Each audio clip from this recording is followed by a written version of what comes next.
Welcome to maths and science nexus. मैं कामिल। आज हम लोग करने जा रहे हैं नया चैप्टर शुरू, chapter 11 surface areas and volumes, class 9th math NCERT का। ठीक है, नहीं ये करने जा रहे हैं हम लोग। ये इसका इंट्रोडक्शन वीडियो होगा। इसमें हम सारे कॉन्सेप्ट को, सारे फॉर्मूले को समझेंगे, इसके बाद फिर एक्सरसाइज करेंगे। ठीक है, तो चलिए ये क्वेश्चन बनाना शुरू, इंट्रोडक्शन शुरू करते हैं। इसमें हम लोग को क्या क्या पढ़ना है? इसमें हम लोग को पढ़ना है, क्या कहते हैं, कोन, स्फीयर और हेमीस्फीयर। ठीक है, हेमीस्फीयर होता है आधा स्फीयर का आधा पार्ट। ठीक है ना, इसको पढ़ना है। इसका surface area, total surface area और वॉल्यूम तीनों पढ़ना है। और अब जो है सिलेबस से हमारा क्यूबाइड, क्यूब और सिलेंड्रिकल सब कट चुका है। ठीक है, तो चलिए हम लोग पहले कोन करते हैं। कोन क्या होता है? कोन हमारा होगा इस तरह का शेप।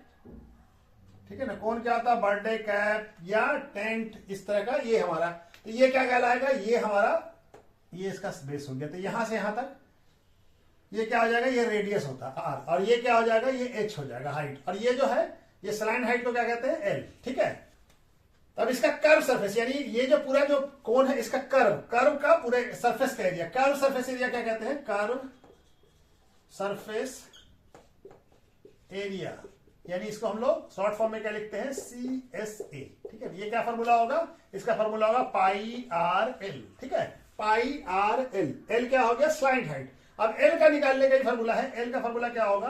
एल का फॉर्मूला होगा R square plus H square. L क्या हो गया? एल हो गया स्लाइन हाइट। ठीक है, इसको कहेंगे एल। ठीक है, और ये एच क्या हो गया? एच हो गया हमारा हाइट। एच क्या हो गया? एच क्या हो गया? एच हो गया हाइट। ठीक है, ये जो हाइट हो गई ये, ठीक है ना, हाइट। और आर क्या हो गया? आर हो गया रेडियस।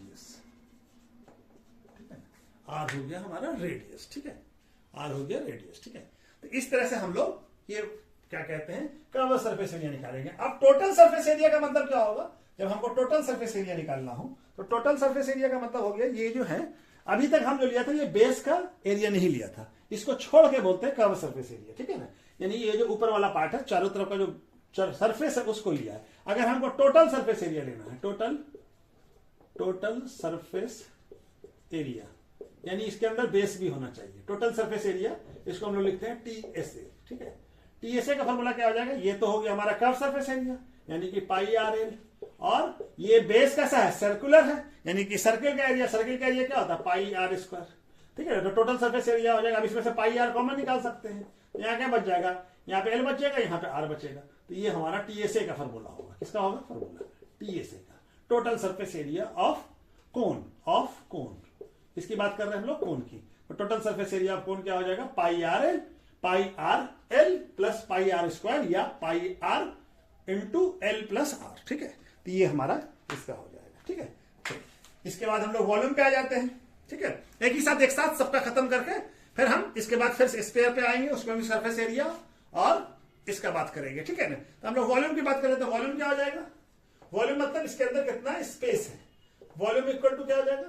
वॉल्यूम होता है इसका 1/3 पाई आर स्क्वायर एच। ठीक है, वॉल्यूम क्या हो जाएगा? 1/3 पाई आर स्क्वायर एच। ठीक है, वॉल्यूम इसका हो जाएगा, वॉल्यूम ऑफ कोन। ठीक है, इसको लिख देते हैं, वॉल्यूम ऑफ द कोन क्या हो जाएगा? Equal to 1/3 pi are square. ठीक है, एच। ठीक है, तो ये हमारा, ये हो गया हमारा वॉल्यूम का, इसका हो गया। ठीक है, इसका हम लोग चलिए स्फीयर का करते हैं। स्फीयर की बात करते हैं। स्फीयर कैसा था? गोल, एक गोला, यानी बॉल जैसा। ठीक है ना, बॉल। ठीक है, एक बॉल जैसा। इसके अंदर क्या होगा? इसके अंदर खाली सिर्फ ये होगा, सेंटर से यहां का डिस्टेंस क्या कहते हैं इसको? आर। ठीक है ना, इसके अंदर ये क्या हो जाएगा? आर क्या हो जाएगा? आर हो जाएगा रेडियस ऑफ स्फीयर। ठीक है ना, तो इसका सरफेस एरिया, इसमें कोई टोटल सरफेस एरिया और कवर सरफेस एरिया दोनों अलग अलग नहीं होता, सरफेस एरिया। ठीक है ना, सरफेस एरिया क्या हो जाएगा? Pi are square. ठीक है, इसमें कोई टोटल जो है वो टोटल कर्व सरफेस एरिया और टोटल सरफेस एरिया दोनों एक ही है। ठीक है ना, इसका सरफेस एरिया क्या हो जाएगा? Pi are 4 pi are square. ठीक, इसका वॉल्यूम क्या हो जाएगा? वॉल्यूम हो जाएगा 4/3 पाई आर क्यूब। ठीक है, वॉल्यूम क्या हो जाएगा? वॉल्यूम ऑफ स्फीयर क्या हो जाएगा? स्फीयर। ठीक है, ये लेगा वो छूट गया था। ठीक है ना, 4/3 पाई आर क्यूब। ठीक है, ये हमारा ये हो गया। क्या कहते हैं, स्फेयर का। ठीक है, इसके बाद हेमीस्फेयर। हेमीस्फेयर मतलब स्फेयर का आधा पार्ट, यानी स्फेयर है इसका हाफ पार्ट। ये हेमीस्फेयर हो गया। ये क्या हो गया, हेमीस्फेयर हो गया। यहां से यहां तक क्या हो गया, स्फेयर का आधा पार्ट। तो ये हो गया हमारा रेडियस। इसमें क्या होगा, आर क्या हो जाएगा, आर इज रेडियस। ठीक है, रेडियस। अब इसका हमारा इसमें क्या होगा, पहले curve surface area. Curve surface area, curve surface area माने ये वाला पार्ट को छोड़कर टॉप का जो है वो उसको नहीं लिया। कर्व सरफेस एरिया, इसका क्या हो जाएगा, कर्व सरफेस एरिया का फॉर्मूला, कर्व सरफेस एरिया का फॉर्मूला हो जाएगा 2 pi are square. 2 pi are square. ठीक है, क्या हो जाएगा, मिटा देते हैं सही से, 2 पाई आर स्क्वायर। ठीक है, कर्व सरफेस। अब हमको टोटल सरफेस एरिया लेना होगा तो ये वाला पार्ट भी लेना पड़ेगा। तो ये पार्ट कैसा, सर्कुलर पार्ट होगा, यानी एक सर्किल का एरिया ऐड हो जाएगा। टोटल सरफेस एरिया क्या हो जाएगा, ये इसके अंदर 2 पाई आर स्क्वायर में एक और पाई आर स्क्वायर जुड़ जाएगा। तो क्या हो जाएगा, ये 3 पाई आर स्क्वायर। ठीक है, अब इसका वॉल्यूम निकालना हो तो वॉल्यूम का फॉर्मूला क्या हो जाएगा, वॉल्यूम हो जाएगा 2/3 पाई आर क्यूब। ठीक है, उसका 4/3 होता है, उसका हाफ 2/3 पाई आर क्यूब। ठीक है, तो ये हमारा हेमीस्फीयर का भी फॉर्मूला हो गया। ठीक है, अब ये फॉर्मूला हमारा इंट्रोडक्शन कंप्लीट हो गया। ठीक है, अब हम लोग सवाल जैसे जैसे बनाते जाएंगे वैसे वैसे ही हमारे पास ये आता जाएगा। ठीक है, तो चलिए इसको आज वीडियो को यहीं पे रोकते हैं। ठीक है।